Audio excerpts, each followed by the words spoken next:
Okay, so this is one of the ways that the Native Americans organize the way of speaking. It says, in Native American tradition, the person with the talking stick has the right to speak without interruption. Others without the stick have the obligation to listen in silence.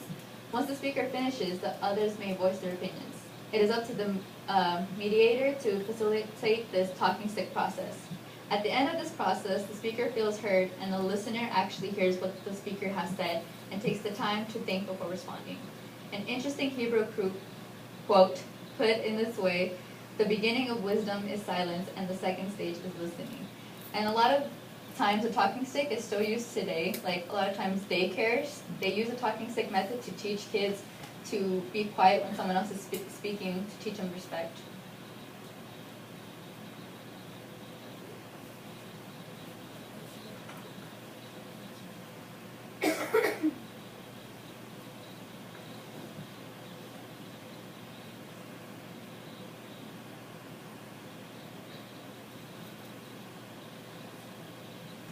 Okay, so we're gonna play part of a song that's Native American, and it doesn't have words symbolizing the silence of voices, but having music.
Okay, well, yeah.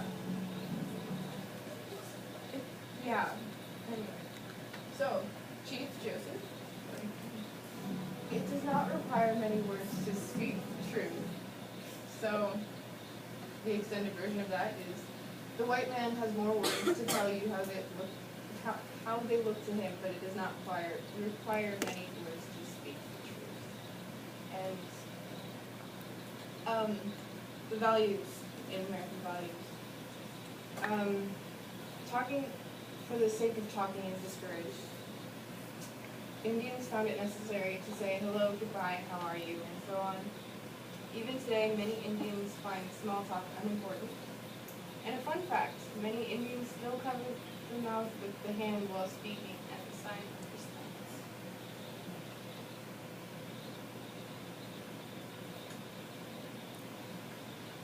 Alright, and this says, we Indians know about silence, we aren't afraid of it. In fact, to us it is more powerful than words. Our elders were schooled in the ways of silence, and they passed that along to us. Watch, listen, and then act, they told us. This is a way to live. Watch the animals to see how they care for their young. Watch the elders to see how they behave. Watch the white man to see what he wants. Always watch first, with a still heart and mind, then you will learn. When you have watched enough, then you can act. And the Native American culture, as far as silence, should be something that more cultures adopt, because with silence, you can still voice your anger. People will know you're angry, and the natives know this. And I think in our culture, when we get angry, we yell, we say things we don't mean, and that really affects relationships.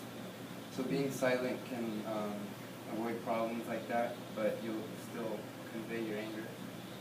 And then the natives know that how powerful silence is, and that a few words can go a long way.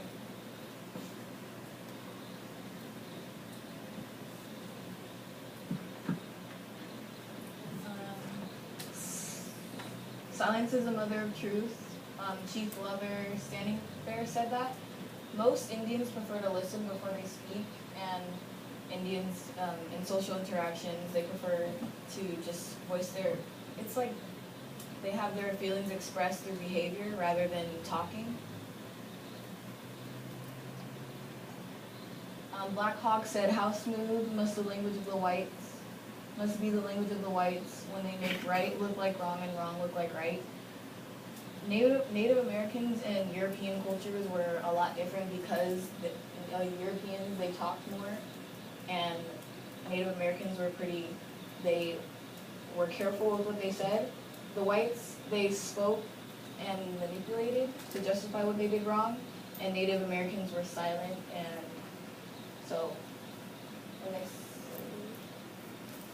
and they don't say much any words.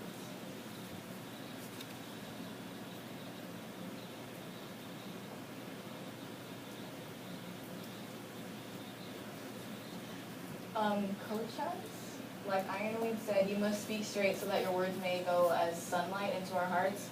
So yeah, Indians, they preferred to listen and kind of decide what they wanted to say before they said it, and they spoke slowly, quietly, and deliberately, and the words are considered powerful, so they're not gonna say stuff that they don't. This is another quote. "The wise individual looks and hears the unspoken signals that scream for the need to be recognized. The gentle and sensitive listener is adept and at the art of creating safety and space for sharing that allows others to express their needs." So they have listening and observational skills. They listen more so that they can detect when someone's being insecure or insincere, and they go a lot more with facial expressions, gestures, more behavior rather than verbal speaking.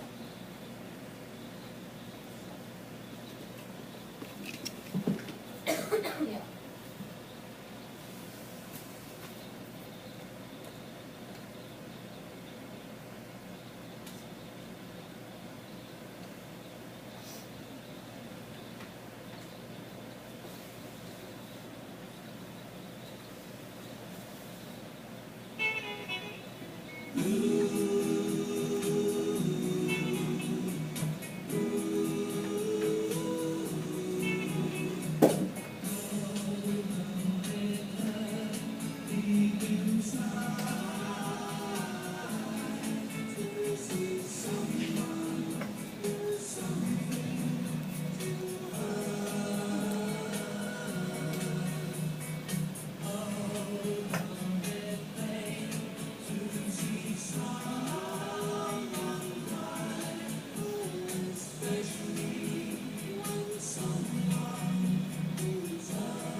Okay, so a big important line in that song was "Silence is golden, but my eyes shall see," and that's kind of an impact that that song had from the Native Americans, because Native Americans thought words were precious. That's why they didn't use it like unwillingly. Like they saw what happened, and they just the way they acted towards it was silence, and chose very few words that can convey the same emotions they felt, rather than like we do today with a bunch of vulgar language. Like they didn't use any of that. Like one simple word was all they needed.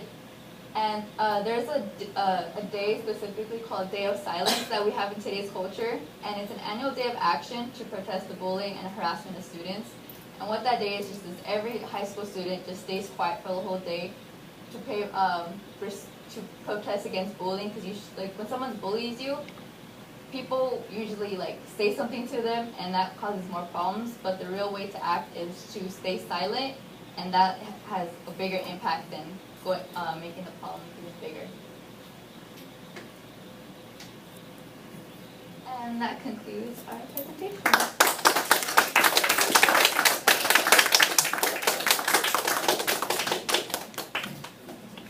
Perfect. You were just right at 10 minutes.